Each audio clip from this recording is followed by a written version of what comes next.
Okay, thanks for coming. Today we're going to talk about pottery selection, kind of advanced ideas and concepts that everyone should be thinking about when they're picking that perfect pot for your tree.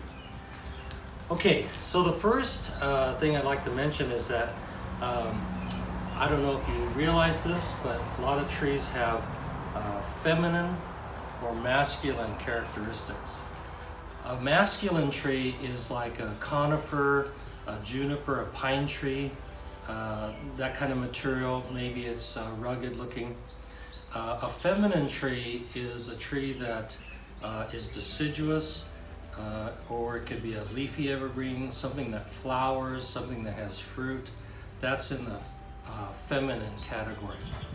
So keeping those in mind, pottery also have those categories. A feminine pot,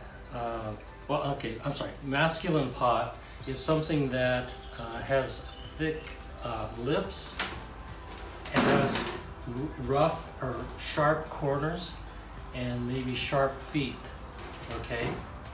And most often they're rectangles or square even. A feminine pot is usually softer. It may or may not have a lip on it. This is a feminine pot because it's an oval pot. Excuse us because they're not cleaned off perfectly, but an oval pot. This is a feminine pot here because it has no lip. The corners are rounded and it has this indentation, and these are kind of interesting to note that these indentations makes it appear like a flower. This is a flower symbol. So like a, like a ume or flowering tree or quince that has that symbol. So, but anyway, this is a unglazed feminine pot. This is a feminine yosei pot or forest pot. I guess it could be in a tall, used as a tall bunjin style, but probably more for yosei.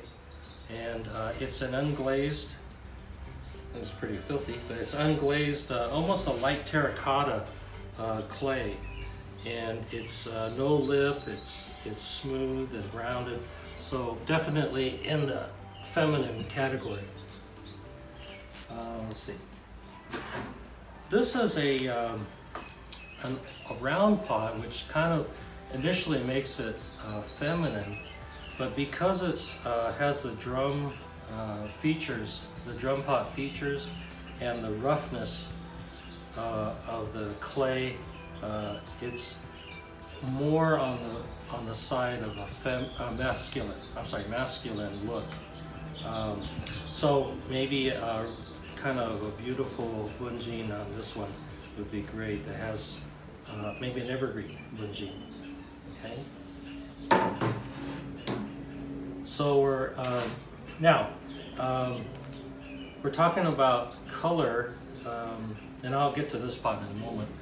But a lot of times we choose a pot that accentuates some form of the tree during part of the year, its best part of the year.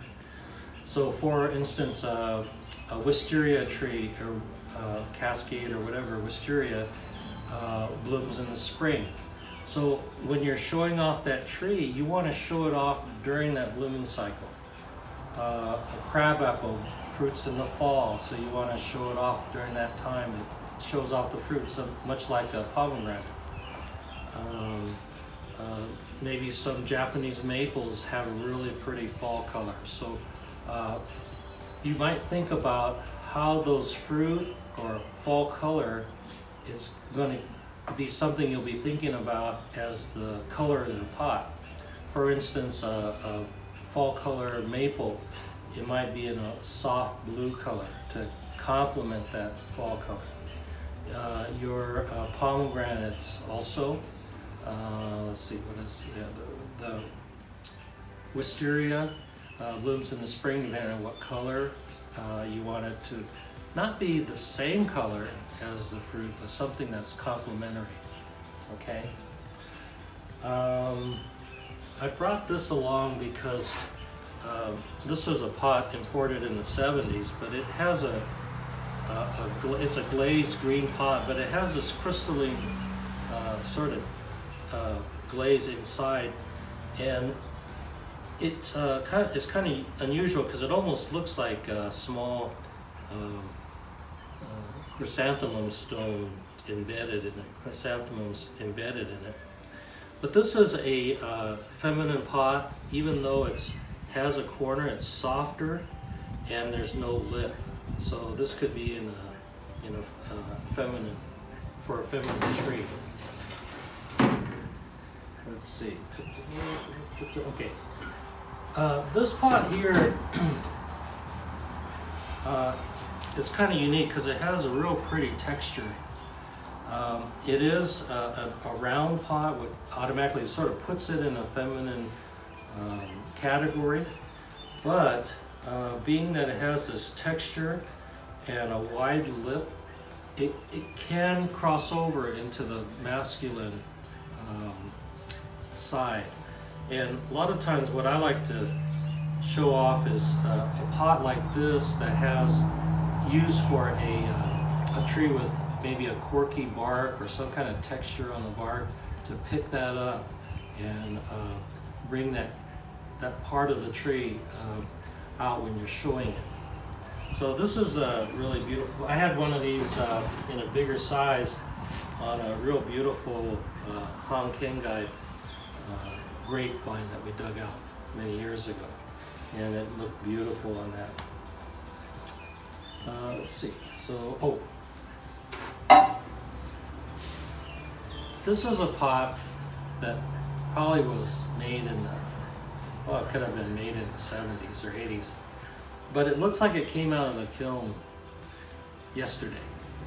So when you're choosing a pot for your tree and it's worthy of a good pot, don't pick something that looks brand new.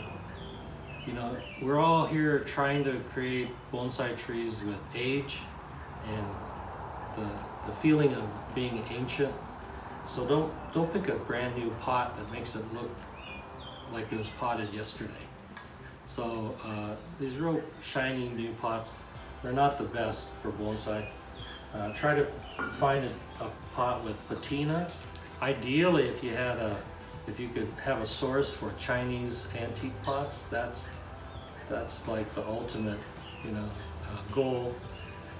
But there are a lot of nice Japanese pots that are floating around, and I would hunt for the right pot for the right tree. All right, well, thank you for coming. I'll see you next time.